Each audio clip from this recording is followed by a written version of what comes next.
Story நேரம் தமிழ் வியூவர்ஸ்க்கு hi. Eternal love of ட்ரீமோட ஃபைனல் பார்ட்ல என்ன ஆக போகுது அப்படின்னு தான் இன்னைக்கு இந்த வீடியோல பார்க்க போறோம். எபிசோட் ஸ்டார்டிங்லயே ஃபெங்ஜூ மறுபடியும் சொர்க்கத்துக்கு போயிடுறா. ஆலி ஓடி வந்து ஓடி போன அக்கா திரும்ப வந்தாச்சுன்னு கொஞ்சிட்டு இருக்க. இன்னொரு பக்கம் ஃபெங்ஜூவோட சித்தப்பா உன்னை கூட்டு போறதுக்கு தான் இங்க வந்து வெயிட் பண்றேன்னு சொல்லிட்டு இருக்காரு. நானா திரும்பி வர போறேன், என்னதுக்கு கூட்டு வரணும், நான் அப்படிதானே அப்பப்போ ஓடி போயிடுவேன்னு ஃபெங்ஜூ கேஷுவலா பேசிட்டு இருக்கா. சித்தப்பா பாக்குறாரு, அப்ப எல்லாத்தையும் மறந்துட்ட போல. 15 நாள்ல உனக்கு வெப்பன் ஹைடிங் செரிமனி இருக்கு. உன் வெப்பனை மலையோட அடிவாரத்துல ஹைட் பண்ணாதான் நீ நம்ம குடும்பத்துல ஒரு உறுப்பினரா வந்து பொறுப்பாவ. 100 வருஷத்துக்கு ஒரு தடவை தான் இது நடக்கும். இன்னும் 15 நாள்ல இருக்கு. வெப்பனை ஹைட் பண்றதுக்குன்னு தனியா ஒரு பாக்ஸ நீயே உன் கையால டிசைன் பண்ணி செய்யணும். ஞாபகம் இருக்குல்லன்னு கேட்க, ஐயோ ஆமா சித்தப்பா மறந்தே போயிட்டேன்னு சொல்லிட்டு ஃபெங்ஜூ பேச ஆரம்பிக்கிறா. நான் இங்கே இருக்கேன், வெப்பன் ஹைடிங் செரிமனிக்கு கரெக்டா அங்க வந்து சேர்ந்துருவேன் அப்படின்னு ஃபெங்ஜூ சொல்றா. தோங்பாவும் ஃபெங்ஜூவும் சேர்ந்து வெப்பன் வைக்கிறதுக்கான பாக்ஸ ஒரு வழியா டிசைன் பண்ணிடுறாங்க. நான் உட்காந்து இதை பண்ண ஆரம்பிக்கிறேன்னு ஃபெங்ஜூ சொல்லிட்டு இருக்கா. இங்க இன்னொரு பக்கம் நம்ம பறவைகள் ஃபனியன் வேலியோட இனம் இருக்காங்கல்ல, அவங்க ஸ்ட்ரென்த் எல்லாம் கொடுத்து அரக்க தலைவிய கட்டுப்படுத்துறதுக்கு முயற்சி பண்ணிட்டு இருக்காங்க. ஆனா அரக்க தலைவிக்கு எப்படினாலும் பவர் ஒரு பக்கம் ஏறிக்கிட்டே இருக்கு. ஃபெங்ஜூ உட்காந்து அந்த டிசைன் எல்லாம் பண்ணணுங்கிறதுக்காக நம்ம தோங்பா அவரோட இடத்தையே கம்ப்ளீட்டா மாத்துறாரு ஃபெங்ஜூக்கு ஏத்த மாதிரி. இங்க இன்னொரு பக்கம் நீயே மறுபடியும் அரக்க தலைவி இருக்கிற இடத்துக்கு வரான். பார்த்தா அங்க இருக்கிற அத்தனை பேரை கொன்னு போட்டு அவங்க உடம்புல இருந்து சக்தி எல்லாம் உருவிட்டு அப்படியே சாவடிச்சிட்டு இருக்க அரக்க தலைவி இப்பெல்லாம் நீங்க பண்ணீங்கன்னா யாராவது கண்டுபிடிச்சிருவாங்கன்னு சொல்லிட்டு இவன் பயப்படுறான். கண்டுபிடிச்சிருவாங்களா, அத பத்தி எனக்கு என்ன கவலை, இவங்கெல்லாம் சும்மா என் கண்ணுக்கு எறும்புங்க மாதிரி. இன்னொன்னு நேரம் 200 பேர் வேணும், டெய்லி 200 பேர் எனக்கு அனுப்பிக்கிட்டே இருன்னு சொல்லிட்டு அரக்க தலைவி கத்த ஆரம்பிக்கிறா. ஃபெங்ஜூ அவ டிசைனை வரைய ஆரம்பிக்கிறா. தோங்பா பாத்துட்டே இருக்காரு. எந்த இடத்துல உங்களுக்கு சேர் போடணும் அப்படின்னு சொல்லிட்டு சொங்லின்னு கேக்குறான். ஃபெங்ஜூவை எந்த இடத்துல உட்காந்தா நேரா பார்க்க முடியுமோ அந்த மாதிரி ஒரு இடத்த தோங்பா சொல்றாரு. சொங்லின்னு சிரிச்சுட்டே அதே மாதிரி அந்த இடத்துல பெஞ்ச போட அங்க லியான் சொங்கும் வந்து விளையாடுறதுக்கு வராரு தோங்பா கூட. அப்பயும் தோங்பா கண்ணெல்லாம் ஃபெங்ஜூ மேலதான் இருக்கு. பரவாயில்ல, நீ காதல்ல இந்த அளவுக்கு விழுவன்ட்டு யாருமே எதிர்பார்த்திருக்க மாட்டாங்கன்னு லியான் சொங் சொல்றாரு. இவங்க பேசுறது காதல விழாம இருக்கிறதுக்கு சொங்லின் வரான். ஃபெங்ஜூ மேல ஒரு மாய வலைய போட்டுட்டு பக்கத்துல வந்து உட்காந்துட்டு இருக்கான். அரக்க தலைவிக்கு சக்தி அதிகமாக்குறத பத்தி அரண்மனையில எல்லாருக்கும் தெரிஞ்சிருக்கு. பேச ஆரம்பிக்கிறாங்க. நீங்க என்ன பண்ண போறீங்க அப்படின்னு தோங்பா கிட்ட சொங்லின் கேட்க, நான் ஃபெங்ஜூவை கூட்டிட்டு நான் பிறந்த இடமான பீஹாய் சங்லிங்க்கு கூட்டு போயிடுவேன், யாரும் அவளை பத்தி கவலைப்பட வேண்டான்னு தோங்பா சொல்லிட்டு இருக்காரு. ஃபெங்ஜூ சின்சியரா அந்த பாக்ஸை ரெடி பண்ண ஆரம்பிக்கிறா. தோங்பா கொண்டு வந்து சாப்பாடெல்லாம் ஊட்டி விட்டுட்டு இருக்காரு. சீக்கிரமா எல்லாம் சரியாயிரும், சீக்கிரமா உன் வேலையை முடிச்சதுக்கு அப்புறமா நம்ம 2 பேரும் ஃபன் பண்ணலான்னு தோங்பா சொல்றாரு. அதுக்காக தான் வெயிட் பண்றேன்னு ஃபெங்ஜூ சொல்லிட்டு இருக்கா. இங்க நீயே கிட்ட அவன் அசிஸ்டன்ட் வந்து கேட்டுட்டு இருக்கான். அரக்க தலைவி இப்படி பண்ணாங்கன்னா நம்ம கண்டிப்பா நமக்கு சக்தி வரத்துக்குள்ள மாட்டிக்குவோம்னு சொல்லிட்டு இருக்கான். பாத்துக்கலாம் அப்படின்னு நீயேவும் சொல்லிட்டு இருக்கான். ஃபெங்ஜூ ஒரு வழியா டைம் ஓடிட்டே இருக்கு. அந்த பாக்ஸையும் செஞ்சு முடிச்சிடுறா. கொஞ்ச நேரத்துக்கு அப்புறமா தூக்கமும் வரல, பேசாம பெயிண்டிங் வரையலாம் அப்படின்னு வரைய ஆரம்பிக்கிறா. தோங்வா பாக்குறாரு, பாக்ஸ் தான் முடிச்சாச்சுல்ல, என்ன பண்ணிட்டு இருக்குன்னு கேட்க, நம்ம 2 பேரும் கல்யாணம் பண்ணதுக்கு அப்புறமா நமக்கு வீடு வேணும்ல, அதான் வரைஞ்சிட்டு இருக்கேன். நம்ம வந்துட்டு நரிக்குட்டி 1ஆ 2ஆன்னு தெரியல, அதான் எத்தனை ரூம் போடுறதுன்னு தெரியலன்னு சொல்லிட்டு இருக்கா. 2 குட்டி போட்டுரு ஏன்னு வச்சுக்கோயேன், அப்பதான் அவங்க 2 பேரும் விளையாடுவாங்க, நம்ம 2 பேருக்கும் தனியா டைம் இருக்கும்னு தோங்வா சொல்லிட்டு இருக்காரு. ஃபெங்ஜூ சிரிக்க ஆரம்பிக்கிறா. அடுத்த நாள் தான் நம்ம ஃபெங்ஜூக்கு அந்த வெப்பன் ஹைடிங் செரிமனியே நடக்குது. ஃபெங்ஜூவோட தாத்தா, அப்பா, அம்மா எல்லா ரிலேட்டிவ்ஸ்ன்னு சொல்லிட்டு ஒட்டு மொத்தமா வந்து உட்காந்துட்டு இருக்காங்க. பார்த்தா யாராவது சொர்க்கத்துல இருந்து கெஸ்டா வரணும், யார் வர போறாங்கன்னு ஃபெங்ஜூவோட அப்பா கேட்டுட்டு இருக்காரு. பார்த்தா தோங்பாவே வந்திருக்காரு. லியான் சொங்கும் கூட வந்திருக்காரு. என்னது, தோங்பா எதுக்கும் போக மாட்டாரு, இங்க வந்திருக்காருன்னு அவர் பேசிட்டு இருக்க. இன்னொரு பக்கம் ஃபெங்ஜூவை கூப்பிடுறதுக்காக ஃபெங்ஜூவோட சித்தப்பா போறாரு. வா உன் செரிமனிக்கு டைம் ஆயிடுச்சு அப்படின்னு. அப்படியா, எல்லாரும் வந்தாச்சான்னு ஃபெங்ஜூ கேட்டுட்டு இருக்கா. உனக்கு இன்னைக்கு முக்கியமான ஃபங்க்ஷன், யாருனா வராம இருப்பாங்களா, எல்லாரும் வந்துட்டாங்க. அது மட்டும் இல்லாம தோங்பாவும் வந்திருக்காருன்னு சொல்ல, தோங்பாவா அவர் இதுக்கு வந்தாருன்னு ஃபெங்ஜூ நடிக்க ஆரம்பிக்கிறா. ரொம்ப நடிக்காத, சீக்கிரம் எல்லாம் தெரியதானே போகுதுன்னு சொல்லிட்டு சித்தப்பா கூட்டு போறாரு. ஃபெங்ஜூ அந்த காலத்துக்கு வந்துடுறா. வெப்பன் ஹைடிங் செரிமனில இங்க ஒரு நிறைய ஆளுங்க சண்டை போடுறதுக்கு வருவாங்களாம். அவங்க அத்தனை பேரையும் தோக்க அடிச்சுட்டா, அதுக்கான பாதையை கண்டுபிடிச்சிட்டா அவளோட வெப்பனை ஹைட் பண்ணலாம். அப்பனா அந்த போட்டி முடிஞ்சு ஃபெங்ஜூ சக்சஸ் ஆயிடுவா. எடுத்ததுமே வீரர்கள் வராங்க. ஃபெங்ஜூ கிட்ட சண்டை போட ஆரம்பிக்கிறாங்க. சண்டை போட்டே இருக்கும் போது ஃபார்மேஷன் மாறிட்டே இருக்கு, ஆளுங்க நிறைய ஆயிட்டே இருக்காங்க. இது எல்லாமே ஒரு மாயை, நான் என்னோட சென்சஸ வச்சு மட்டும்தான் இதை வந்து போட்டி போட முடியும்னு ஃபெங்ஜூ கண்ணை கட்டிக்கிறா துணி எடுத்து. அடுத்து அவ சத்தத்தை மட்டும் யூஸ் பண்ணி அதுல சண்டை போட ஆரம்பிக்க ஃபெங்ஜூ வின் பண்ணிடுறா. எல்லாரும் எந்திரிச்சு கை தட்டுறாங்க. இப்ப போய் என்னோட வெப்பனை ஹைட் பண்ணிட்டு வர போறேன், இத்தனை நாள் கஷ்டப்பட்டதுக்கு ஒரு பலன் கிடைச்சிருச்சுன்னு சொல்லிட்டு ஃபெங்ஜூ அது பக்கத்துல போயிட்டு இருக்கா. ஆனா அந்த இடத்துக்கு நீயே வந்துடுறான். அவனுக்கு இன்னும் நிறைய பவர் தேவைப்படுதான். ஃபெங்ஜூவை வின் பண்ணா பவர் கிடைக்கும் அப்படின்னு சொல்லிட்டு தான் இந்த இடத்துக்கு வந்திருக்கான். இந்த போட்டியில யார் வேணா இதுல ஜெயிக்கிறவங்க கூட கலந்துக்கிட்டு ஜெயிக்கிறதுக்கு ட்ரை பண்ணலாம் இல்லையா, நான் அதுல கலந்துக்கலான்னு இருக்கேன்னு சொல்ல, ஃபெங்ஜுவோட நீ ரொம்ப பெரியவன், எப்படிப்பா நீ அந்த பொண்ணு கூட கலந்துக்க முடியும்னு ஃபெங்ஜுவோட அப்பா கேக்குறாரு. சண்டையில என்னங்க பெரியவங்க சின்னவங்க, கலந்துகிட்டா போச்சுன்னு சொல்ல ஃபெங்ஜுவோட அப்பா அவாய்ட் பண்றதுக்கு பாக்குறாரு. ஃபெங்ஜு முன்னாடி இவெல்லாம் ரொம்ப பெரியவனாச்சேன்னு. ஆனா ஃபெங்ஜு, அப்பா நான் சண்டை போட்டு பாக்குறேன்ப்பா, ட்ரை பண்றேன் அப்படின்னு சொல்லிடுறா. ஃபெங்ஜு சண்டை போட்டு பாக்குறா, ஓரளவுக்கு ஈடு கொடுக்குறா. ஆனா நீயே ரொம்ப ஸ்ட்ராங்கான ஆளுங்கிறதால அவளால சமாளிக்க முடியல. சரி ஓகே, தோல்வியை ஒத்துக்கோங்க, இதுக்கு பரிசான அந்த பெரிய சக்திய என்கிட்ட கொடுங்க அப்படின்னு சொல்லிட்டு அங்க வேகமா நீயே கத்த ஆரம்பிக்கிறான். லியான்சோங் இருக்காரு. பொறுப்பா பொறுப்பா, ஒரு நிமிஷம். இந்த போட்டியில ஜோடியா கலந்துக்கலாம் தெரியும்ல. ஒருவேளை உன்னால ஒய்ஃப ஜெயிக்க முடிஞ்சிருச்சுன்னா அடுத்து ஹஸ்பண்ட் கூட போட்டி போடணும், அதுல ஜெயிச்சனா உனக்கு பரிசு கிடைக்கும்னு சொல்ல அங்கதான் ஃபெங்ஜுக்கு கல்யாணமே ஆகலேன்னு அவ ஃபேமிலி எல்லாம் பேசிட்டு இருக்காங்க. அதேதான் நீயாவும் சொல்றான், ஃபெங்ஜுக்கு தான் கல்யாணம் ஆகலேன்னு. அது உனக்கு தெரிஞ்சுப்பா, கல்யாணம் எல்லாம் ஆயிடுச்சு, இரு அவங்க ஹஸ்பண்ட வர சொல்றேன் அப்படின்னு சொல்ல ஃபெங்ஜு திரும்பி பாக்குறா. தோங்பாவோட பிளேஸ் காலியா இருக்கு. பார்த்தா தோங்பா அவரோட வெப்பனை கையில எடுத்துட்டு எல்லாருக்கும் முன்னாடி வந்து நிக்கிறாரு. ஸ்டார்ட் பண்ணலாமான்னு. ஃபெங்ஜுவோட அப்பா தாத்தான்னு சொல்லிட்டு அத்தனை பேரும் பயந்து போய் எந்திரிச்சு நிக்க தோங்பா உட்காருங்க உட்காருங்கன்னு சொல்லிட்டு சிக்னல் காட்டிட்டு இருக்காரு. ஃபெங்ஜு கிட்ட போயிட்டு, தெரியும் உன்னால இதுல வின் பண்ண முடியாதுன்னு, கொஞ்சம் கூட நீ வந்துட்டு என் மனசு காயப்படுத்தவே இல்ல, சூப்பரா சண்டை போட்ட, நீ ஓரமா வெயிட் பண்ணு, இப்போ ஹஸ்பண்டோட திறமைய பாக்க போறேன்னு சொல்ல நீங்க ரொம்ப பெரியவரு, உங்ககிட்ட நான் எப்படி சண்டை போடுறதுன்னு சொல்லிட்டு நீயே கேக்குறான். சண்டையில என்னப்பா பெரியவங்க சின்னவங்க, திறமை யாரு இருக்கோ அவங்களுக்கு தான் வின் பண்ண போறாங்க. சரி ஓகே, என்கிட்ட நிறைய பவர் இருக்குங்கிறது உண்மைதான், அதனால நான் உன்கிட்ட என் பவரை காட்டி சண்டையே போட மாட்டேன். முதல் 3 அட்டாக் நீ என்ன வேணா பண்ணலாம், நான் திருப்பி கையே ஓங்க மாட்டேன், ஓகேவா அப்படின்னு சொல்ல சரி ஓகேன்னு சொல்லிட்டு நீயவும் ரெடி ஆகுறான்.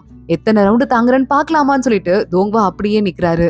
முதல் 3 அட்டாக் 1 2 3ன்னு சொல்லிட்டு தோங்வா அசையாம நிக்க, ஆனா அவனால ஒண்ணுமே பண்ண முடியல. தோங்வா நடந்தே எஸ்கேப் ஆயிட்டு இருக்காரு. 4வது அட்டாக் அங்க பக்கத்துல வரும்போது ஒரே ஒரு வெட்டுதான், அவனோட வால் துண்டா போயிடுது. தோங்வா அவரோட வாலை கழுத்துக்கிட்ட வச்சு சண்டைய முடிச்சிடுறாரு. நீயே பாக்குறான், நான் ஒரு டம்மி தான் ஒத்துக்கிறேன்னு சொல்லிட்டு அங்க இருந்து மறைஞ்சு போயிடுறான். எப்படி செம ஸ்மூத்தா போதில்லன்னு சொல்லிட்டு தோங்வா ஃபெங்ஜுவை பார்த்து, நான் கலக்கிட்டேன்ல சூப்பர்லன்னு சொல்லிட்டு அவர் பாட்டுக்கு ஒரு திறமைய காட்டிட்டு இருக்காரு. இங்க இன்னொரு பக்கம் அரக்க உலகத்தோட ராஜா இருக்கான்ல, அவன் பாத்துட்டு இருக்கான். அரக்க தலைவிக்கு சக்தி அதிகமாயிட்டே இருக்கு, நம்ம ஆளுங்க நிறைய பேர் காணாம போயிட்டே இருக்காங்க, நமக்குள்ள யாரோ ஒருத்தங்க இருக்காங்க கருப்பாடு, அவங்க பண்ற வேலைதான் அப்படின்னு சொல்லிட்டு இருக்கான். அது யாருன்னு கண்டுபிடிங்க அப்படின்னு ஆளுங்களையும் அனுப்பிட்டு இருக்கான். இங்க தோங்பா கிட்ட லியான்சோங் இப்ப ஃபெங்ஜுவோட அம்மாவையும் அப்பாவையும் பாக்குற நேரம் வந்துருச்சுன்னு சொல்ல, இப்பதான் லைட்டா எனக்கே கொஞ்சம் பதட்டமா தான் இருக்குன்னு சொல்லிட்டு தோங்பா கிண்டல் பண்ணிட்டு இருக்காரு. இங்க அரக்க தலைவன் கிட்ட நம்ம ஜீவு வரான். உனக்கு தெரியும்ல, தோங்வா கூடயே ஜீஹெங் இருக்கால, சொர்க்கத்துக்கு போயிருக்கா, அவளை அப்படியே விட முடியுமா, கூட்டு வரணும் அப்படின்னு சொல்ல அரக்க தலைவி திரும்ப வரப்போறா வெளியே அப்படின்னு அரக்க உலகத்து ராஜா சொல்ல ஜீவு ஷாக் ஆயிடுறான். என்ன சொல்லிட்டு இருக்கீங்கன்னு சொல்லிட்டு கத்த ஆரம்பிக்கிறான். அடுத்த அரக்க உலகத்து ராஜா இந்த உண்மையை நேரா சொர்க்கத்திலையும் போய் சொல்றாரு. என்ன பண்றது அப்படின்னு கேள்வி கேக்குறாரு. அந்த ரத்தம் அவளுக்கு கிடைச்சிருச்சு, கண்டிப்பா அவ என்ன வேணா பண்ணுவா அப்படின்னு சொல்லிட்டு இருக்க. அதே நேரம் அந்த அரக்க தலைவி இருக்காலே நீயவ கூப்பிடுறா, இன்னும் ஆளுங்களை கூட்டிட்டு வா, இன்னும் நிறைய பேர் வேணும், சீக்கிரமா அந்த செரிமனிக்குள்ள எனக்கு நிறைய சக்தி வேணும் அப்படின்னு கத்த ஆரம்பிக்கிறா. தோங்வா நம்ம ஃபெங்ஜு கூட போயிட்டு ஃபெங்ஜுவோட அம்மா அப்பாவை மீட் பண்றாரு. அவங்க அம்மா எல்லாம் பயங்கரமா ஹாப்பியா இருக்காங்க. கல்யாணத்தை இன்னொரு 10 நாள்ல வச்சுக்கலாம், நீங்க எவ்வளவு வேணா கூட்டத்தை கூட்டிட்டு வரலாம், பீஹாய் சங்லிங் இருக்குல்ல, அங்கதான் என்னோட கல்யாணம் நடக்க போகுதுன்னு சொல்ல, பீஹாய் சங்லிங் நீங்க அவதரிச்ச புனித இடம், அங்க யாருக்கும் போறதுக்கு அனுமதி இல்ல உங்களை தவிர, அங்க கல்யாணம் நடக்க போதான்னு கேட்க இடம் ரொம்ப அழகா இருக்கும், ஃபெங்ஜுக்கு ரொம்ப பிடிக்கும், அவளுக்கு பிடிச்சதுன்னா என்ன வேணா பண்ணலாம் அப்படின்னு சொல்லிட்டு தோங்வா சொல்லிடுறாரு. ஃபெங்ஜு பயங்கரமா ஹாப்பி ஆயிடுறா. அவங்க அம்மா அதை விட பயங்கரமா ஹாப்பி ஆயிடுறாங்க. இங்க பார்த்தா அந்த நீயே அரக்க தலைவி கொடுக்கறதுக்காக அவங்க ஆளுங்களையே அத்தனை பேரை கொண்டு போட்டுட்டே இருக்கான். எனக்கு வேற வழி தெரியல, ஏன் ஆளுங்களா இருந்தாலும் நான் கொண்டுதான் ஆகணும், இல்லன்னா நான் செத்து போயிடுவேன் நீயே கத்த ஆரம்பிக்கிறான். இங்க ஃபெங்ஜு மறுபடியும் தோங்பா கிட்ட ஓடி வரா. 10 நாள் கல்யாணமா, நம்ம என்ன பண்ண போறோம்னு கேக்குறா. உன்னை அந்த 10 நாள் கூட்டிட்டு நான் பீஹாய் சங்லிங் போறேன், நம்ம 2 பேரும் அங்க தனியா டைம் ஸ்பெண்ட் பண்ண போறோம் அப்படின்னு தோங்பா சொல்லிட்டு இருக்காரு. அதே மாதிரி நம்ம தோங்பாவும் பீஹாய் சங்லிங்க்கு கிளம்பிடுறாரு. இந்த இடம் ரொம்ப அழகா இருக்குன்னு சொல்லிட்டு ஃபெங்ஜு பாத்துட்டு இருக்கா. இங்கதான் நீங்க எப்பவுமே இருப்பீங்களான்னு கேக்குறா. இல்ல, நான் அவதரிச்சது இந்த இடம் தான், ஆனா அதுக்கப்புறம் இங்க தனியா இருந்தா போர் அடிக்கும்ல, ரொம்ப பெரிய இடம்ல, அதனால நான் இங்க இருக்க மாட்டேன் அப்படின்னு தோங்வா சொல்றாரு. தனியாவா, இதுக்கு மேல நானும் இருப்பேன்ல, இந்த இடத்துல ஒரு வீடு, இங்க ஒரு ஊஞ்சல், அதுக்கப்புறமா இந்த இடத்துல குட்டியா ஒரு தாமரை குளம், இதெல்லாம் நம்ம கட்டிக்கலாம், அதுக்கப்புறம் அது நம்ம வீடுன்னு சொல்ல, நம்ம வீடா அப்படின்னு தோங்வா பாக்குறாரு. இந்த வார்த்தையெல்லாம் நான் என் வாழ்க்கையில கேள்விப்பட்டதே இல்லைன்னு சொல்லிட்டு பெஞ்சுவோட ரொம்ப அழகா டைம் ஸ்பெண்ட் பண்ண ஆரம்பிக்கிறாரு. இங்க மறுபடியும் அரக்க தலைவன் கிட்ட ஒரு அசிஸ்டன்ட் வந்து சீவு ஆபத்துல இருக்காருன்னு சொல்ல சீவு அங்க போறான். உள்ள அரக்க தலைவி இருக்கிற இடத்துக்கு அவனோட சக்தியை நேரா போட்டு அவன் பாட்டுக்கு பலம் கொடுத்துட்டு இருக்கான். கூடவே அரக்க ராஜாவும் அதே மாதிரி பலம் கொடுத்துட்டு இருக்காரு. அரக்க தலைவி நீயே ஆளுங்களை கூட்டிட்டு வரலன்னு அவன் உடம்புல இருந்தே பவர் எடுத்துட்டு இருக்கா. என்ன கொன்னுட்டீங்கன்னா உங்களால இதுக்கு மேல ஆளுங்களை பிடிக்க முடியாது, என்ன ஒன்னும் பண்ணாதீங்க அப்படின்னு நீயே கத்த ஆரம்பிக்கிறான்.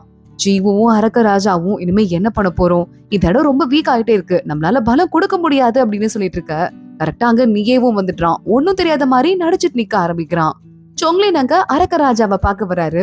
தோங்பாக்கும் ஃபெங்ஜுக்கும் கல்யாணம் நடக்க போகுது பிஹாய் சங்லிங்ல, நீங்க வந்துருங்க, உங்களுக்கு இன்விடேஷன் இருக்குன்னு சொல்றாரு. நீயே இத காதுல வாங்கிடுறான். இது தோங்பாக்கு கல்யாணம் நடக்க போதா அப்படின்னு. அரக்க ராஜா நேரா நம்ம சொங்லினை தனியா கூட்டு வந்து ரொம்ப ஆபத்து அதிகமாயிட்டே இருக்கு, தோங்பா கிட்ட நான் பேசணும், அவரை பாக்குறதுக்கு டைம் வேணும்னு சொல்ல தோங்பா பிஹாய் சங்லிங் போயிருக்காரு, அவர் எப்ப வருவாருன்னு தெரியலையே, நான் சொல்லி அனுப்புறேன் அப்படின்னு சொங்லினும் சொல்லிட்டு இருக்கான். தோங்பாவும் ஃபெங்ஜுவும் யாருக்கும் எந்த தொல்லையும் இல்லாம அதே மாதிரி யாரையும் அவங்களையும் டிஸ்டர்ப் பண்ண விடாம அவங்க பாட்டுக்கு அமைதியா வேலை பார்த்துட்டு இருக்காங்க. ஃபெங்ஜு கூட ஜாலியா தோங்பா விளையாடிட்டு இருக்காரு. மியூசிக் வாசிக்கிறேன், நீ போய் டான்ஸ் ஆடு அப்படின்னு சொல்ல ஃபெங்ஜு பாட்டுக்கு அழகா டான்ஸ் ஆட ஆரம்பிக்கிறா. நான் சீஹே விட நல்லா ஆடுவேன், என்ன எனக்கு அடுத்தவங்க முன்னாடி ஆடுறதுக்கு பிடிக்காது, அதுக்கு நீங்க சீஹேவை எவ்வளவு பெட்டரா நினைச்சீங்கன்னு சொல்லிட்டு இருக்கா. தோங்பா பாக்குறாரு, இந்த பொண்ணு அப்பாவியா இருக்கா, ஆனா இவ கண்ணுல என்ன மயக்கிற சக்தி இருக்கு அப்படின்னு சொல்லிட்டு போதும் இங்க வா அப்படின்னு சொல்லிட்டு தோங்பா ஃபெங்ஜுவை கட்டி பிடிச்சுக்கிறாரு. அரக்க தலைவி பாக்குறா, நீயே விஷயத்த சொன்னதும் பிஹாய் சங்லிங்ல தோங்பாக்கு கல்யாணமா, அப்ப எனக்கு சரியான நேரம் கிடைச்சிருச்சு போல வெளியே வரதுக்குன்னு சொல்லிட்டு இருக்கா. இங்க நம்ம ஃபெங்ஜுக்கு தோங்பா கூட்டு போயிட்டு வெட்டிங் ட்ரெஸ் காட்டுறாரு. மறுபடியும் சொர்க்கத்துக்கு வந்துடுறாங்க. சூப்பரா இருக்கு, கிராண்டா இருக்கு அப்படின்னு சொல்லிட்டு இருக்க அங்க நம்ம கூச்சா இருக்கான்ல, அவன் வந்துடுறான். ஃபெங்ஜு என்ன ஆச்சுன்னு கேக்குறா. அல்ல, சிங்டி எந்திரிக்கிற நேரம் வந்துருச்சு, அவனுக்கு நீங்க சக்தி கொடுக்கணும் அப்படின்னு சொல்ல சரி ஓகே நான் கொடுத்துடுறேன் அப்படின்னு ஃபெங்ஜு சொல்றா. கூச்சா அங்க இருந்து கிளம்புறான்.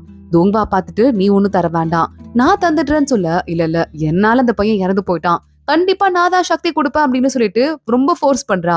சரி ஓகேன்னு சொல்லிட்டு தோங்பாவும் சொல்லிடுறாரு. இங்க மறுபடியும் நம்ம ஃபெங்ஜு அவளோட இடத்துக்கு வந்துடுறா. கல்யாணத்துக்கு ரெடி ஆகிறதுக்காக அவங்க அப்பா பாக்குறாரு. எல்லாம் ஹாப்பி தானம்மா, நீ நல்லபடியா இருப்பல்லம்மான்னு சொல்ல நான் ரொம்ப ரொம்ப ஹாப்பியா இருக்கேன்ப்பா, தேங்க்ஸ்பா, அவர் என்ன ரொம்ப நல்லா பாத்துக்கிறாருப்பா அப்படின்னு சொல்லிட்டு ஃபெங்ஜு சொல்றா. அவங்க அப்பாக்கு இப்பதான் ஒரு கம்ப்ளீட் ஹாப்பினஸ் வந்துட்டு இருக்கு. இதே நேரம் பார்த்தா தோங்பா கல்யாணத்துக்கு ரெடி ஆயிட்டு தான் இருக்காரு. பார்த்தா அவர்கிட்ட ஒரு செதில் மாதிரி ஒண்ணு வருது. ஜிஹெங்கோட அப்பா கொடுத்ததுன்னு சொல்லிட்டு அவ வச்சிருந்தால, அந்த செதில வச்சு மிரட்டுறதுக்காக தோங்வாவை மறுபடியும் கூப்பிட்டுருக்கா. தோங்வாவில பாக்குறதுக்கு திருப்பி அந்த இடத்துக்கு வராரு. ஜிஹெங் வேணும்னே அதே இடத்துல மாட்டிட்டு மறுபடியும் உடம்புக்குள்ள அந்த பாய்சன் எக்கச்சக்கமா போயிட்டு இருக்கு. எதுக்காக அதே இடத்துல மாட்டிட்டு என்ன இந்த இடத்துக்கு வர வச்சேன்னு தோங்வா கேக்குறாரு. எங்க அப்பா உங்ககிட்ட சத்தியம் வாங்கிட்டு தான் இறந்து போனாரு, நான் நல்லா இருக்கிறத நீங்க பாத்துக்கணும் அப்படின்னு சொல்லிட்டு இப்ப நான் சொல்றேன், நீங்க வேற யாரையும் கல்யாணம் பண்ணிக்க கூடாது, என்னதான் நீங்க கல்யாணம் பண்ணிக்கணும், நான் தான் உங்க கூட இருக்கணும்னு சொல்லிட்டு நம்ம ஃபெங்ஜு கூட கல்யாணம் ஆக போறது தெரிஞ்சு பழி வாங்கறதுக்காக ஜிஹெங் கேட்டுட்டு இருக்கா. அப்புறம் இங்க என்ன ஆச்சுனே தெரியல தோங்பா என்ன முடிவு பண்ணாருன்னு. ஆனா நம்ம ஃபெங்ஜு பார்த்தா கல்யாண கெட்டப்லாம் போட்டு ரெடி ஆயிட்டு இருக்கா. தோங்பா வரவே இல்ல. அங்க சொங்லின் கிட்ட என்ன ஆச்சுன்னு ஃபெங்ஜு கேக்குறா. தெரியல இளவரசி, கொஞ்சம் வெயிட் பண்ணுங்க, வந்துருவாரு, ஏதாவது முக்கியமான காரணம் இல்லனா தோங்பா இப்பெல்லாம் கிளம்ப மாட்டாருன்னு சொல்லிட்டு அவனும் சொல்றான். நீ சொல்றது கரெக்ட் தானே ஃபெங்ஜு வெயிட் பண்ணிருக்கா. ஆனா விருந்தெல்லாம் ஆரம்பிச்சிருது, கல்யாணத்துக்கு எல்லா ஏற்பாடும் ரெடி ஆயிடுது, தோங்பா மட்டும்தான் இன்னும் வரல. ஃபெங்ஜுவோட அம்மா வந்துட்டு என்னமா நடக்குதுங்கன்னு கேக்குறாங்க. இல்லம்மா வந்துருவாருமான்னு சொல்லிட்டு மறுபடியும் ஃபெங்ஜு சமாளிக்க ஆரம்பிக்கிறா. இங்க நம்ம சீவோவும் அரக்க ராஜாவும் பேசிட்டு இருக்கும் போது இந்த இடத்துக்கு ஜிஹெங் வந்திருக்கான்னு சொல்ல இவங்க ரெண்டு பேரும் அங்க பாக்குறதுக்கு ஓடி போயிட்டு இருக்காங்க. தோங்வா ஜிஹெங்க அவங்க ரெண்டு பேர்கிட்டையும் தள்ளி விட்டுட்டு இருக்காரு. இந்த பொண்ணு உடம்புல இருந்து எல்லா விஷயத்தையும் நான் என் உடம்புல ஏத்திக்கிறேன், இவளை பாதுகாக்கிறேன்னு சொல்லிட்டு அவங்க அப்பாக்கு பண்ண ப்ராமிஸுக்கு அதுதான் என்னால பண்ண முடியும், மத்தபடி என் கூடயே அட்லீஸ்ட் வேலைக்காரியாவது இந்த பொண்ணு இருக்கேன்னு சொல்றா. என் மேல விருப்பம் வச்சிட்டு இருக்க பொண்ண என் கூட என்னால வச்சிட்டு இருக்கவே முடியாது, இதுக்கும் மேல இவ்வளவு நாள் பார்க்கவே முடியாது, நான் பார்க்க கூடாது, விஷத்தை எடுக்கிறதுக்கு நான் உள்ள போய் ஏற்பாடு பண்றேன்னு சொல்லிட்டு தோங்பா நேரா உள்ள கிளம்பி போயிடுறாரு. ஃபெங்ஜு கிட்ட அவங்க அப்பாவும் வந்துட்டு என்னமா நடக்குது, தோங்பா அந்த ஜிஹெங்க தூக்கிட்டு நேரா அரக்க உலகத்துக்கு போயிருக்காரு, இன்னும் வருவாரு நினைச்சிட்டு இருக்கியாமான்னு கேட்க ஃபெங்ஜுக்கு ஷாக் ஆயிடுது. மறுபடியும் இந்த ஜிஹெங்கான்ட்டு இல்லப்பா அவங்க அப்பாக்கு ப்ராமிஸ் பண்ணிருந்தாருப்பா, அதனால தான்ப்பான்னு சொல்லிட்டு சமாளிக்க ஆரம்பிக்கிறா. சொங்லினும் வந்துடுறான். இன்னும் தோங்பா வரல அப்படின்னு சொல்லிட்டு இருக்கான். அவர் வரதுக்கு கொஞ்சம் டைம் ஆகும் போல அப்படின்னு சொல்லிட்டு ஃபெங்ஜு பயங்கரமா அப்செட் ஆயிடுறா. இங்க மறுபடியும் இந்த அரக்க தலைவி இருக்கிற இடத்துக்கு நீயே வந்துடுறான். அவங்க வெளியே வர வேண்டிய நேரம் வந்துருச்சு போல அப்படின்னு சொல்லிட்டு இருக்கான். அவனோட சக்தியவே கொடுத்து அரக்க தலைவிய வெளியே எடுக்க ஆரம்பிக்கிறான். இங்க தோங்பா எல்லா விஷயத்தையும் ஜிஹெங்கோட உடம்புல இருந்து எடுத்துடுறாரு. இதுக்கும் மேல அவ உடம்புல துளி கூட பாய்சன் இருக்காது, ஆனா எனக்கும் அவளுக்கும் சம்மந்தம் கிடையாதுன்னு சொல்லிட்டு தோங்பா அங்கிருந்து கிளம்ப இன்னும் ஒரே ஒரு நிமிஷம் தோங்பா ஒரு ஹெல்ப் பண்ணுங்க, அரக்க தலைவி வெளியே வர மாதிரி இருக்கா, அவ வெளியே வராத மாதிரி பண்ணி விட்டு போங்கன்னு சொல்லிட்டு அரக்க ராஜா சொல்றாரு. அரக்க தலைவியை கட்டுப்படுத்துறதுக்கு நான் ட்ரை பண்றேன், ஆனா சீவு எனக்கு ஒரு ஹெல்ப் மட்டும் பண்றியா, ஃபெங்ஜு கிட்ட இந்த அரக்கி விஷயத்துல மாட்டிட்டு இருக்கேன்னு மட்டும் சொல்லு, மத்தபடி வேற எந்த விஷயத்தையும் சொல்லாதன்னு சொல்ல ஓகே நான் அப்படியே பண்றேன் அப்படின்னு சீவும் அங்கிருந்து கிளம்பி போயிட்டு இருக்கான். அரக்க தலைவி ரொம்ப ஜாலியா இருக்கா, உங்களால ஒன்னும் பண்ண முடியாது அப்படின்னு சொல்லிட்டு லைட்டா அந்த இடம் வெடிக்கிற மாதிரி இருக்கு. அரக்க தலைவி அந்த இடத்துல இருந்து காணாம போயிடுறா. நீயே மட்டும் தான் பக்கத்துல ஹெல்ப் பண்ணிட்டு இருக்கான். நீயே வேகமா தோங்பா அந்த இடத்துல கட்டி போட்டுட்டு அங்கிருந்து கிளம்பி போயிட்டு இருக்காரு. அரக்க தலைவி இதுக்கும் மேல என்ன எப்படி கட்டி போடுறேன்னு பாக்கலாம், ஃபைனல் ட்விஸ்ட் இருக்கு அப்படின்னு சொல்லிட்டு ஒட்டு மொத்தமா அவளோட கட்டுல இருந்து வெடிச்சு வெளியே வந்துடுறா. ஃபெங்ஜூ இங்க பயங்கர சோகமா இருக்கா. தோங்பாக்கு அந்த உடம்புல விஷம் வேற ஏறிச்சுல, அதனால வரவே முடியல. ஆனா ஃபெங்ஜூக்கு அந்த விஷயம் எல்லாம் எதுவுமே தெரியல. என்கிட்ட பொய் சொல்லிட்டாரு, என்ன முட்டாளாக்கிட்டாரு, என்னை ஏமாத்திட்டாருன்னு சொல்லிட்டு ஃபெங்ஜூ மறுபடியும் அழ ஆரம்பிக்கிறா. இவ ரொம்ப வீக்கா தெரியறாளேன்னு சொல்லிட்டு நம்ம ஃபீனிக்ஸ் கடவுள் அவ கைய புடிச்சு பார்த்தா, ஃபெங்ஜூ நீ பிரெக்னண்டா இருக்க அப்படின்னு சொல்ல ஃபெங்ஜூ வேகமா கதறி கதறி அழுதுட்டு இருக்கா.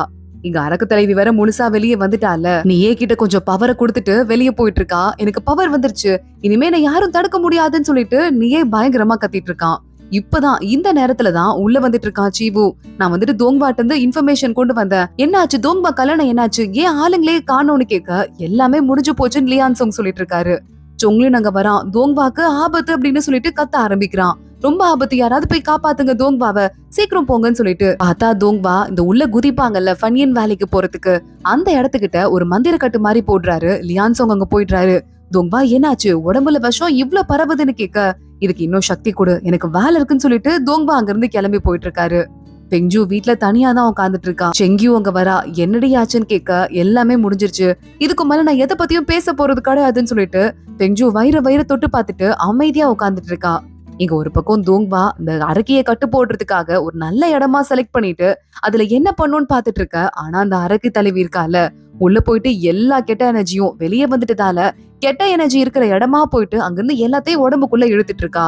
மிகவும் பயங்கரமா அங்க இருக்கிற மத்த தலைவர்கள் எல்லாம் கொன்னு அது மூலமா உடம்புக்குள்ள நிறைய பவர் ஏத்திட்டே இருக்கான். அஞ்சு கிட்ட ஃபீனிக்ஸ் கடவுள் 2 மாத்திரை வச்சிருக்காரு. ஒண்ணு உன் குழந்தை நல்லா வளர்றதுக்காக நல்ல ஆரோக்கியமான மாத்திரை வெள்ளை பாக்ஸ்ல இருக்குது, கருப்பு பாக்ஸ்ல இருக்குது குழந்தை அதுக்கும் மேல இருக்கவே இருக்காது, அழிஞ்சு போயிடும். நீ எதை விரும்புறியோ அதை சாப்பிடலான்னு சொல்ல பெங்ஜு குழந்தை நல்லா இருக்கட்டும்னு சொல்லிட்டு வெள்ளை பாக்ஸ்ல இருந்து எடுத்து மாத்திரையை சாப்பிடுறா. மறுபடியும் தோங்வாவை பாக்கலாம் அப்படின்னு சொல்லிட்டு உள்ள போறா. பார்த்தா எந்த இடத்துலயுமே தோங்வா இல்லவே இல்ல. தோங்வா சண்டையில இருக்காருங்கிறது ஃபெங்ஜுக்கு தெரியவே இல்ல. தோங்வா மறுபடியும் திரும்ப வந்துட்டாரு. சக்தி கொடுத்து லியான் சோங் சீவோ அப்படின்னு எல்லாரும் டயர்ட் ஆயிராங்க. தோங்வா மறுபடியும் சக்தி கொடுக்கறாரு. வாயிலிருந்து ரத்தமா துப்ப ஆரம்பிக்கிறாரு. விஷம் அவர் உடம்புக்குள்ள அப்படியே பரவிட்டே இருக்கு. இங்க நம்ம ஃபெங்ஜு இருக்கால, சிங்டிய பாக்குறதுக்கு வந்துடுறா. அவளோட எனர்ஜி எல்லாத்தையுமே சிங்டிக்கு கொடுத்துடுறா. இதுக்கு மேல ஃபைனலா நீ ஒன்னே ஒண்ணு மட்டும் தான் பண்ணணும். சிங்டிய நீ தான் கூட்டு வந்தங்கிறதால அவனை சுத்தப்படுத்தணும். ஆனா இப்போ இல்ல, அதுக்கு ரொம்ப நாள் ஆகும் அப்படின்னு சொல்ல, சரி ஓகே நான் பூமிக்கு போலான்னு இருக்கேன், நான் வந்துட்டு ராணி பதவி ஏத்துக்க போறேன்ல சிஞ்சூல, அதுக்கு முன்னாடி எல்லாருமே போகணும், நான் போயிட்டு வந்துடுறேன், அப்புறம் வந்து அதை ஏத்துக்கிறேன் அப்படின்னு சொல்லிட்டு நம்ம ஃபெங்ஜு அங்க இருந்து இந்த லெட்டரை வச்சுக்கோ, எப்பயாவது என்ன கூப்பிடணும்னா இதை வச்சு என்ன கூப்பிடு, உங்ககிட்ட மட்டும் தான் கொடுத்துட்டு போறேன்னு கூச்சாவிட்ட கொடுத்துட்டு அங்க இருந்து கிளம்பிடுறா. மனுஷ உலகத்துல ஃபெங்ஜு வாழ்ந்துட்டு இருக்கா, பிரெக்னெண்டா இருக்கா. எதை பத்தியும் கவலைப்படாம அவ பாட்டுக்கு ஹாப்பியா இருந்துட்டு இருக்கா. இங்க இந்த ஜூனு இருக்கால, அதான் மெங்கோட தங்கச்சி எங்க வந்திருக்கா. சொங்லின பார்த்து பேசிட்டு இருக்கா. இவங்க குடும்பமே நிறைய சக்தி கொடுக்குறேன்னு கொடுத்து, ஆனா அதுக்கு மேல அரக்க தலைவியே கட்டுப்படுத்த முடியல. அதனால இவங்க எல்லாரையும் வேற இடத்துல தங்க வைக்கிறதுக்கு சொர்க்கத்துல இருந்து ஏற்பாடு பண்ணிருக்காங்க. அதுல நிறைய பேர் இறந்து போயிடுறாங்க போல. மெங்கெல்லாம் அந்த இதுல இறந்து போயிட்டு இருக்கான் போல. அவன் தங்கச்சி மட்டும்தான் இப்ப தலைவியா பாத்துக்கிறதுக்கு இருக்கா. அதனால யார எந்த இடத்துல வைக்கணும் அப்படின்னு சொல்லிட்டு சொங்லினுக்கு அவ ஆர்டர் போட்டுட்டு இருக்கா. தலைவியா நான் தான் இதெல்லாம் பண்ண வேண்டியது இருக்கு அப்படின்னு சொல்லிட்டு மனசுக்குள்ள வருத்தப்பட்டு இருக்கா. ஃபெங்ஜு பார்த்தா மனுஷ உலகத்துல ஜாலியா இருக்கா. பல வருஷங்கள் ஓடி போயிடுது. ஃபெங்ஜுக்கு குன்குன்னு சொல்லிட்டு குட்டியோண்டு பையன் ஒருத்தன் இருக்கான். இங்க வா, முடி மறுபடியும் வெள்ளை ஆகுதுன்னு சொல்லிட்டு ஃபெங்ஜு போய் டை அடிக்கிறா. என்னம்மா எல்லா குழந்தைகளுக்கும் முடி வந்து கருப்பா இருக்கு, எனக்கு மட்டும் ஏன் வெள்ளையா இருக்கு அப்படின்னு கேட்க, அதுவா நம்ம சொர்க்கத்துல இருந்து வந்திருக்கோம்ல, சில பேருக்கு அந்த மாதிரி வெள்ளையா இருக்கும் அப்படின்னு குன்குன்னு சமாளிச்சிட்டு இருக்கா. உண்மை எதையுமே சொல்லாம. ஃபெங்ஜு எங்க போனான்னு தெரியல. மனசு உடைஞ்சதுல அவங்க இருந்து கிளம்பி போயிட்டான்னு ஃபெங்ஜு ஓட சித்தப்பாலாம் பேசிட்டு இருக்காரு. ஆனா ஃபீனிக்ஸ் கடவுளுக்கு மட்டும் தான் அவளுக்கு குழந்தை பிறந்திருக்கும்னு தெரியும். ஆனா அது யாருக்கிட்டயுமே அவர் சொல்லல. ஃபெங்ஜு வீட்டுல நல்லா ஜாலியா பூமியில வாழ்ந்துட்டு இருக்கா. குட்டியா ஷாப் மாதிரி வச்சிட்டு இருக்கா. அப்பப்ப இடத்தெல்லாம் மாத்திட்டு நிறைய கேக் எல்லாம் பண்ணிட்டு குன்குன் வனா அவனுக்கு சாப்பிடறதுக்கு கொடுத்துட்டு இருக்கா. குன்குன் குறும்பா நிறைய கேள்வி கேட்க ஆரம்பிக்கிறான். இங்க பார்த்தா நம்ம சிங்டி இருக்கான்ல, மனுஷ உருவத்தை அடைஞ்சு எந்திரிச்சிட்டான். அப்பப்போ தவெல்லாம் பண்ணிட்டு அப்புறம் எந்திரிச்சு போயிட்டு கூச்சாவை பாக்குறான். உனக்கு நிறைய சக்தியை ஃபெங்ஜு கொடுத்துட்டு போனதால இப்ப நீ மனுஷ உருவம் எடுத்து நல்ல தெளிவான நிலைமையும் அடைஞ்சிருக்க. இப்ப நீ தெளிவா இருக்கியா இல்லையான்னு கூச்சாவ் கேட்க, தெளிவா இருக்கேன்னு சொல்லிட்டு சிங்டி சொல்லிட்டு இருக்கான். இங்க இத்தனை வருஷமா தோங்வாக்கு சண்டை தான் போயிட்டு இருக்கு போல. தோங்வாவை அரக்க தலைவி பயங்கரமா தாக்குற மாதிரி ஃபெங்ஜுக்கு ஒரு கனவு வருது. ஏன் திடீர்னு இப்படி ஒரு கனவு வருது? தோங்வா ஹாப்பியா தான் இருப்பாரு, அது எனக்கு தெரியும். ஏன் இப்படி ஒரு கனவு வருது அப்படின்னு யோசிக்க ஆரம்பிக்கிறா. நம்ம குன்குன் இருக்கான்ல, வெளிய குழந்தைங்க கூட விளையாடும் போது இந்த பம்பரத்தை யார் உங்களுக்கு கொடுத்தது, கடையில வாங்கினீங்களான்னு கேட்க, எங்க அப்பா செஞ்சு கொடுத்தாரு. ஏன் உங்க அப்பா செஞ்சு தர மாட்டாரான்னு அந்த பசங்க கேக்குறாங்க. அப்பாவா? அப்பாலாம் எனக்கு இல்லையேன்னு சொல்லிட்டு நேரா ஃபெங்ஜுட்ட ஓடுறான். எனக்கு அப்பா யாராவது இருக்காராமான்னு கேட்க, இல்லையே உனக்கு அப்பாலாம் இல்ல, நான் மட்டும் தான் உன்னை பெத்தேன்னு சொல்லிட்டு ஃபெங்ஜூ சொல்லிட்டு இருக்கா. ஆனா இங்க இருக்கிற எல்லாருக்கும் அப்பா இருக்காங்கன்னு குன்குன் சொல்ல, நம்ம சொர்க்கத்து ஆளுங்கல்ல, அதனால நமக்கெல்லாம் அப்பாவே இல்லாம கூட குழந்தை பிறக்கும்னு சொல்லிட்டு ஃபெங்ஜூ சமாளிக்க ஆரம்பிக்கிறா. தோங்வா மறுபடியும் நிறைய சண்டை போட்டுட்டு அந்த கட்டுப்படுத்திட்டு வெளியே வந்துட்டு இருக்காரு. சீவு பாக்குறான், தோங்வா உன் உடம்பு ஃபுல்லா விஷம் ஏறிடுச்சு, நீ என்ன பண்ண போறன்னு கேட்டுட்டு இருக்கான். வேற வழி இல்ல, இது நம்ம பண்ணிதான் ஆகணும்னு சொல்லிட்டு தோங்வா மறுபடியும் கிளம்புறாரு. இங்க நீயே இருக்கான்ல, அவன் இப்போ ஒட்டுமொத்தமா அரக்க தலைவன் ஆயிட்டு எல்லாத்தையும் கண்ட்ரோல் பண்ணிட்டு இருக்கான். ஒரு கட்டத்துல அடுத்தவனுக்கு சக்தி எடுக்கிறதுக்கு வேற யாருமே இல்லைன்னு அவன் கூடயே இத்தனை வருஷமா ஒரு அசிஸ்டன்ட் சுத்திட்டு இருப்பான்ல, அவனையே கொண்டு சக்தி எடுத்துட்டு நீயே ஒட்டுமொத்தமா பைத்தியக்காரன் ஆயிட்டு அங்கிருந்து கிளம்பி போயிட்டு இருக்கான். இங்க தோங்வா கிட்ட லியான்சோங் வந்துடுறான். ஃபனியன் வேலி ஓபன் ஆக போகுது, நீ அடைச்சு வச்சிருந்த, இதுக்கப்புறம் என்ன பண்ண போற, உள்ள இருக்கிற எக்கச்சக்கமான கெட்ட சக்தி வெளியே வரப்போகுது, ஏதாவது ஐடியா இருக்கான்னு கேட்க, தோங்வா ரொம்ப வீக்கா இருக்காரு. அமைதியா அவர் படுக்க உட்கார்ந்தே இருக்காரு. இங்க பார்த்தா கூச்சாவ் நம்ம ஃபெங்ஜுவ கூட்டிருப்பான் போல. அதனால ஃபெங்ஜு குழந்தைய கூட்டிட்டு சொர்க்கத்துக்கு வந்துடுறா. சிங்டி இப்போ நல்லா உடம்பு தேறிட்டான், அவனை சுத்திகரிக்க வேண்டியது உன்னோட வேலைன்னு சொல்ல, நான் அதெல்லாம் பாத்துக்கிறேன், என் குழந்தை குன்குன், அவனை நீ கொஞ்ச நாளைக்கு பாத்துக்கிறியா அப்படின்னு கேட்க, கூச்சாவ பாக்குறான். நான் பாத்துக்கிறேன் உன் பிள்ளைய அப்படின்னு சொல்லிட்டு இருக்கான். இந்த நியேக்கு சீவுக்குமே சண்டை நடக்க ஆரம்பிக்குது. நீயே கத்திக்கிட்டே இருக்கான். சீவு உடனே, என்னடா உன்னை என்னால பண்ண முடியும், பனிக்கோடா அப்படின்னு சொல்ல, பார்த்தா அந்த இடத்துல அரக்க தலைவி வந்துடுறா. தோங்பாவை பத்தி என்கிட்ட க்ளூ இருக்கு, நீ நீயேவ கொண்டனா உனக்கு சொல்ற அப்படின்னு சீவு சொல்ல ஆரம்பிக்க, நீயெல்லாம் எனக்கு ஒரு ஆளே இல்லன்னு அந்த நிமிஷமே அரக்க தலைவி அவனை கொன்னு அந்த சக்தியை உடம்புக்குள்ள எடுத்துக்கிறா. இங்க ஃபெங்ஜூ சிங்டிய பாக்குறா. என்ன ஞாபகம் இருக்கான்னு கேட்க, சிங்டி ஞாபகம் இருக்கு இளவரசின்றான். இன்னமும் நீ எனக்கு ஒரு ஃப்ரெண்டு தான், நான் உன்னை காப்பாத்துறேன், முதல்ல உன்னை சுத்திகரிப்பு பண்ணலான்னு சொல்லிட்டு புனித நீர் எடுத்து ஃபுல்லா சிங்டியே சுத்தம் பண்றா. தோங்பா உனக்கு ஒரு வேலை கொடுப்பாரு, அந்த வேலையை நீ பாக்கலாம் இனிமே சொர்க்கத்துல, நீ கிளம்பு அப்படின்னு சொல்ல சிங்டி அங்க இருந்து கிளம்புறான். தோங்பாவை பாக்குறதுக்காக தோங்பாவோட வீட்டுக்கே, அவளோட ரூம்கே வந்து நம்ம ஃபெங்ஜூ உட்காந்துட்டு இருக்கா. தோங்வா அங்க சிங்டிய பாக்குறாரு. அப்ப உடம்புக்குள்ள ஃபுல்லா நம்ம ஃபெங்ஜூவோட சக்தி தான் இருக்குன்னு தோங்பாக்கு தெரியும்ல. அதனால சிங்டிய பார்த்து, இதுக்கும் மேல நான் போனதுக்கு அப்புறமா என்னோட பொறுப்பை நீ எடுத்துக்கோன்னு சொல்லிட்டு அவர் அரண்மனை பொறுப்பை கொடுக்குறாரு. சிங்டியே ஷாக் ஆயிடுறான். சொங்லின்ல இருந்து மத்த அதிகாரிங்க அத்தனை பேரும் ஷாக் ஆயிடுறாங்க. ஆனா வேற வழி இல்லாம சொங்லின் சிங்டி அங்க இருந்து கூட்டு போயிட்டு இருக்கான். இங்க அதுக்குள்ள கேட்டுட்டு இருக்க அரக்க தலைவி, தோங்பாவை பத்தி சொல்ல போறியா இல்லையா அப்படின்னு சொல்லிட்டு, தாராளமா சொல்றேன், பனியன் வேலையில தான் தோங்பா அடைஞ்சு கிடக்குறாருன்னு சொல்ல, அதை ஓபன் பண்ண தெரியுமா, என்ன கூட்டு போன அரக்க தலைவி அங்கிருந்து சீவுவை இழுத்துட்டு போயிட்டு இருக்கா. தோங்பா இங்க அவரோட வீட்டுக்குள்ள வராரு. ஃபெங்ஜூவை பாத்துட்டாரு. ஏன் இவ்வளவு வீக்கா இருக்காரு, ஏன் ஒரு மாதிரி இருக்காருன்னு சொல்லிட்டு ஃபெங்ஜூ யோசிக்கிறா. தோங்பா பக்கத்துல வந்து உட்கார்றாரு. என்ன ரொம்ப நாளுக்கு அப்புறமா திருப்பி ஹெவனுக்கு வந்துட்டு போலன்னு கேட்க, நீங்க கண்டிப்பா என்ன கண்டுபிடிக்கணும்னு நினைச்சிருந்தீங்கன்னா எப்பயோ கண்டுபிடிச்சிருந்திருக்கலாம், ஆனா நீங்க அப்படி நினைக்கவே இல்ல, நான் உங்களுக்கு ஒரு விஷயமே இல்ல போலன்னு சொல்லிட்டு ஃபெங்ஜூ சொல்ல ஆரம்பிக்கிறா. ரொம்ப அப்செட்டா இருக்கா. கடைசி வரையும் ஜீஹெங் தான் என் வாழ்க்கையில விளையாடிட்டே இருந்திருக்கால, நம்ம 2 பேருக்கும் கல்யாணம் அன்னைக்கு நாள்ல ரெஜிஸ்டர் ஆயிடுச்சுங்கிறதால நம்ம டிவோர்ஸ் பண்ணிட்டா நீங்க யார வேணா கல்யாணம் பண்ணிக்கலாம் அப்படின்னு ஃபெங்ஜூ சொல்லிட்டு இருக்கா. இங்க பாரு, நான் டிவோர்ஸ் எல்லாம் பண்ண மாட்டேன்னு தோங்வா சொல்றாரு. ஃபெங்ஜூ ஒரு மாதிரி ஷாக் ஆயிட்டு திரும்பி பார்த்தா, பிஹாய் சங்கிலிங் இருக்குல்ல, அங்க நீ கேட்ட மாதிரி உனக்கு எல்லா வீடும் கட்டியாச்சு, ஊஞ்சல்லாம் வச்சாச்சு, அங்க போலாம், உனக்கு பிடிச்ச மாதிரி பறவைங்க டெய்லி வந்து டான்ஸ் ஆடும், என்னைக்கு உனக்கு பிடிக்குதோ போய் பாக்கலான்னு ஃபெங்ஜூவோட கையில மூத்தம் கொடுத்துட்டு இருக்காரு. அதே மாதிரி அவ கையில ஒரு மோதிரத்தை கொடுத்துட்டு, என்னோட கிஃப்ட்னு சொல்ல, எனக்கு கிஃப்ட் எதுவும் தேவையில்லை, உங்களுக்கும் எனக்கும் கணக்கு முடிஞ்சிருச்சு, நான் கிளம்புறேன்னு அந்த ரிங்க அங்கே வச்சுட்டு ஃபெங்ஜூ அங்க இருந்து போயிடுறா. அவ போனதும் தோங்வா வாயில இருந்து ரத்தமா கொட்ட ஆரம்பிக்குது. சொங்லினை கூப்பிட்டு, இது நீ எப்படியாவது நான் இறந்து போனதுக்கு அப்புறமா அவளுக்கு கொடுத்துருன்னு சொல்லிட்டு தோங்பா சொல்லிட்டு இருக்காரு. அதுக்குள்ள சீவு போறான். பனியன் வேலியோட வாசல ஓபன் பண்ணிட்டு உள்ள நேரா குதிக்க ஆரம்பிக்கிறா. உள்ளதான தோங்பா இருக்கான், அவனை என்ன பண்றேன் பாருன்னு சொல்லிட்டு இந்த அரக்க தலைவி அத பனியன் வேலியோட வாசல க்ளோஸ் பண்ணிடுறான். சீவு, நீ என்ன பண்றன்னு பாக்கலான்னு. தோங்பா தான் அந்த ஐடியா கொடுத்துருப்பாரு போல. அரக்க தலைவி உள்ள போயிட்டு, டே என்ன என்னடா நினைச்சிட்டு இருக்கீங்க, இவ்ளோ நெகட்டிவ் எனர்ஜி இருக்கு, இங்க உள்ள என்ன வச்சு க்ளோஸ் பண்ணிருக்கீங்க, இது எல்லாத்தையும் நான் இப்ப இழுத்துக்க போறேன் பாரு, அப்புறம் வெளியே வந்து உங்களுக்கு எல்லாம் இருக்கு பாருன்னு சொல்லிட்டு அரக்க தலைவி சொல்லிக்கிட்டு இருக்கா. கூச்சா கிட்ட மறுபடியும் குழந்தைய வாங்கலான்னு சொல்லிட்டு ஃபெங்ஜூ போறா. ஆனா சிங்டிக்கு என்ன பதவி தெரியுமா, தோங்பாவோட அந்த பதவி சிங்டிக்கு வந்துருச்சு. எந்த கடவுளா இருந்தாலும் இறந்து போறதுக்கு முன்னாடிதான் அவங்க பதவிய வேற யாருக்காவது கொடுப்பாங்கன்னு சொல்ல ஃபெங்ஜூ பயந்து போயிடுறா. தோங்பா வேற ஒரு மாதிரி இருந்தாரேன்னு சொல்லிட்டு மறுபடியும் கிளம்பி அவரோட வீட்டுக்கு போயிட்டு இருக்கா. ஆனா தோங்பா அங்க இல்ல. தோங்பா பிஹாய் சங்லிங்க்கு தான் வந்திருக்காரு. கல்யாணம் நடக்கிற இந்த இடம்லாம் அப்படியே போட்டபடியே இருக்கு. ஃபெங்ஜூவோட ட்ரெஸ் எல்லாம் கூட அங்கே இருக்கு. அதெல்லாம் பார்த்துட்டு கடைசியா கொஞ்ச நேரம் இங்க உட்காந்துக்கிறேன் அப்படின்னு சொல்லிட்டு இருக்காரு. இங்க சீவு மட்டும் அரக்க தலைவி வந்துடக்கூடாதுன்னு கஷ்டப்பட்டு இந்த இடத்த அடைச்சு வச்சிட்டு இருக்கான். ஆனா அரக்க தலைவி வெளியே வந்துடுறா. அதை ஓபன் பண்ணி சீவுக்கு பயங்கரமா அடிபட்டுருது. இங்க ஃபெங்ஜூ இந்த கதையெல்லாம் கேட்க வர அங்க லியான்சோங்ல இருந்து, சொங்லின்ல இருந்து, சிங்டில இருந்து எல்லாமே வந்துடுறாங்க. கதையை சொல்ல ஆரம்பிக்கிறாங்க. தொங்பானிக்கு உன் கல்யாணத்தப்ப வேற வழியே இல்லாம ஜீஹங்கோட உடம்புல இருந்து எல்லா விஷயத்தையும் அவர் உடம்புக்குள்ள ஏத்திக்கிட்டாரு. ஏன்னா இல்லனா அவர் ஒட்டுமொத்தமா எப்பவுமே கூடயே வச்சுக்கணும்னு ஜீஹெங் சொன்னா. அது உனக்கு பிடிக்காதுங்கிற ஒரே காரணத்துக்காக அந்த விஷத்தை ஏத்துக்கிட்டாரு. உன்னை பார்க்க வரதுக்காக ஏற்கனவே அவர் 90% சக்தியை இழந்துட்டாருன்னு உனக்கு தெரியும்ல. அதனால தோங்வா ஆல்ரெடி ரொம்ப வீக்கா இருந்தாருன்னு சொல்ல, அது மட்டும் இல்ல உன் உடம்புக்குள்ளதான் அந்த ரத்த துளி இருந்தது. அந்த ரத்த துளிய ஃபனியன் வேலையில நீ இருக்கும்போது அரக்க தலைவி எடுத்துட்டா. அதனால அவளுக்கு பயங்கரமான சக்தி கிடைச்சிருச்சுன்னு சொல்ல ஃபெங்ஜூ ஷாக் ஆயிட்டு இருக்கா. இங்க அரக்க தலைவி வெளியே வந்துடுறா. என்னடா உங்களால பண்ண முடியும்னு சிரிக்க ஆரம்பிக்கிறா. சீவு வேற அடிபட்டு மயங்கி கிடக்குறான். ஆனா தோங்வா அங்க வந்துடுறாரு. உனக்கு ஒரு முடிவு கட்டாம விட மாட்டேன்னு அவளை புடிச்சு வச்சுட்டு இவங்களை சுத்தி ஒரு பெரிய மாயக்கட்டு போட்டுடுறாரு. இதை யாராவது ஃபோர்ஸ் பண்ணி ஓபன் பண்ணா உள்ள இருக்கிற எல்லாமே அழிஞ்சிருமா. தோங்வா அரக்க தலைவி எல்லாருமே அழிஞ்சு போயிருவாங்களாம். தோங்வாக்கும் அரக்க தலைவிக்கும் சண்டை ஆரம்பிக்குது. ஜொங்லின்னு சொல்ல ஆரம்பிக்கிறான். உங்க உயிரை காப்பாத்துறதுக்காக உங்க மனசுல எந்த கஷ்டமும் வரக்கூடாதுங்கிறதுக்காக தோங்வா எல்லா வேலையும் பண்ணாரு. ஆல்ரெடி வீக்கா இருந்த தோங்வா கொஞ்சம் கொஞ்சமா அந்த விஷத்தால வீக் செய்யப்பட்டாரு. அரக்க தலைவி கூட சண்டை போட்டு போட்டு அவரோட உடம்பு ரொம்ப வீக் ஆயிடுச்சு.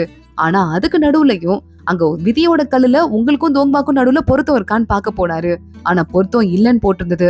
இதுக்கும் மேல உங்களை கஷ்டப்படுத்த கூடாதுன்னு தான் உங்களை பூமிக்கு அவரு தேடி வரவே இல்ல.